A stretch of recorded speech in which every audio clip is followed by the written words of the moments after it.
Hello friends, welcome back to our YouTube channel game of finance. उम्मीद करती हूँ आप सब अच्छे होंगे।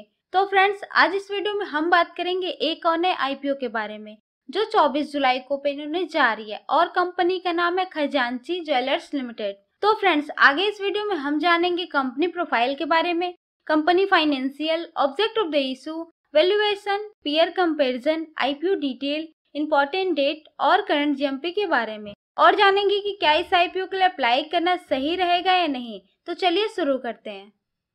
तो सबसे पहले बात करें कंपनी प्रोफाइल की, तो खजांची ज्वेलर्स 1996 में स्टार्ट हुई थी और ये कंपनी इंडियन ज्वेलरी इंडस्ट्री में जाने माने कंपनी में से एक है। कंपनी होलसेल और रिटेल सेक्टर में अच्छी प्रेजेंस बनाई है।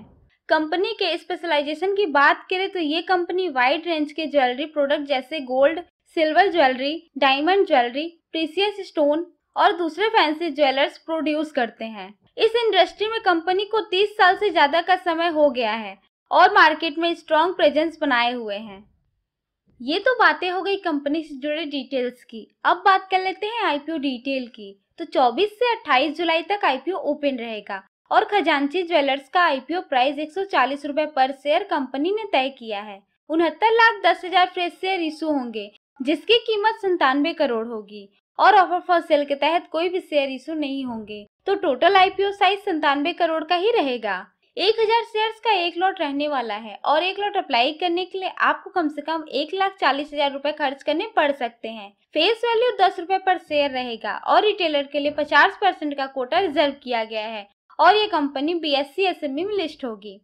और अब बात कर लेते हैं आईपीओ के इम्पोर्टेंट डेट की। तो 24 जुलाई को आईपीओ ओपन होगा और 28 जुलाई तक आईपीओ ओपन रहेगा अप्लाई करने के लिए। 2 अगस्त तक आईपीओ अलॉट होने की उम्मीद है और जिन्हें आईपीओ अलॉट नहीं हुआ होगा उन्हें 3 अगस्त तक रिफंड मिल जाएगा और सब कुछ तय डेट के मुताबिक रहा तो 4 अगस्त तक डीमेट अकाउंट में शेयर क्रेडिट कर दिए जाएंगे और 7 अगस्त तक आईपीओ लिस्ट हो जाएगा। अब बात कर लेते हैं ऑब्जेक्ट ऑफ द इशू की। तो कंपनी जुटाए हुए फंड का इस्तेमाल नए शोरूम के ओपनिंग के लिए और इन्वेंटरी मैनेजमेंट के लिए करेगी।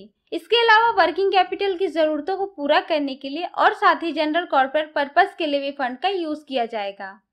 ये तो बातें हो गई आईपीओ से जुड़े डिटेल की। अब बात कर लेते हैं कि इस आईपीओ के लिए अप्लाई करना चाहिए या नहीं। तो उससे पहले एक बार कंपनी का फाइनेंशियल चेक करना बहुत जरूरी है।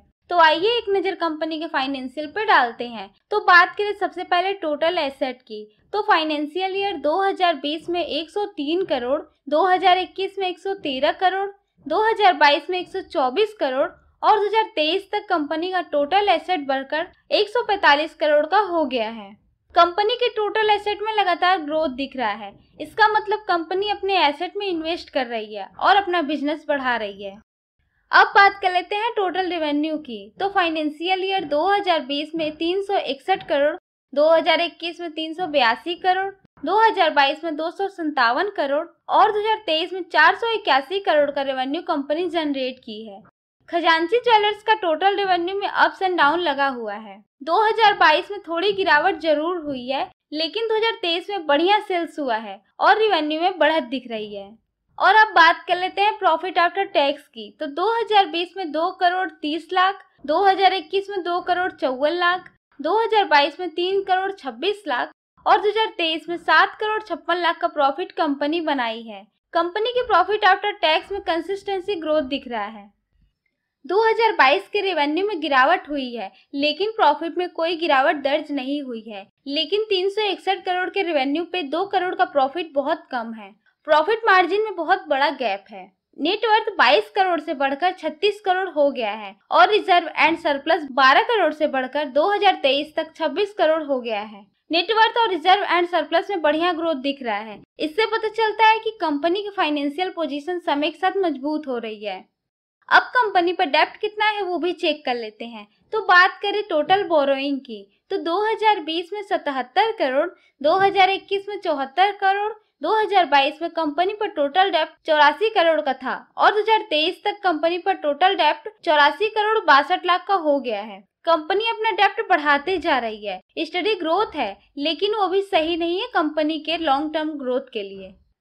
ओवरऑल फाइनेंस की बात करें तो कंपनी के फाइनेंशियल फैक्टर को देखें तो अभी तक कंपनी के फाइनेंशियल परफॉर्मेंस में कुछ खास फर्क नहीं दिख रहा है। रिवेन्यू तो बढ़िया जनरेट कर रही है, लेकिन प्रॉफिट मार्जिन बहुत कम है। ऊपर से कंपनी पर डेप्ट भी बहुत है।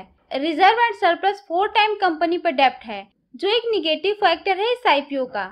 अब बात कर लेते हैं कंपनी के वैल्यूएशन की। तो अर्निंग पर शेयर 7.62 रुपए पर शेयर है, और वहीं पीई रेशियो 18.37 का निकल के आ रहा है, और रिटर्न ऑन नेटवर्थ 20.98% है, और नेट एसेट वैल्यू 36.30 का है।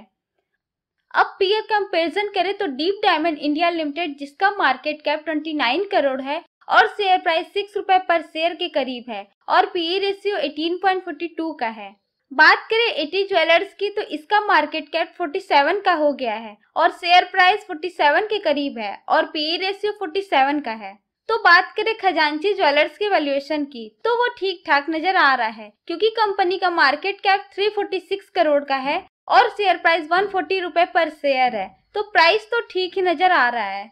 अब बात कर लेते हैं जीएमपी की। तो कंपनी अभी 3 रुपए के प्रीमियम पर ट्रेड कर रही है, जिससे एस्टिमेटेड लिस्टिंग प्राइस 143 का हो गया है। 1 स्टार की फायर रेटिंग मिली है इस आईपीओ को अभी तक।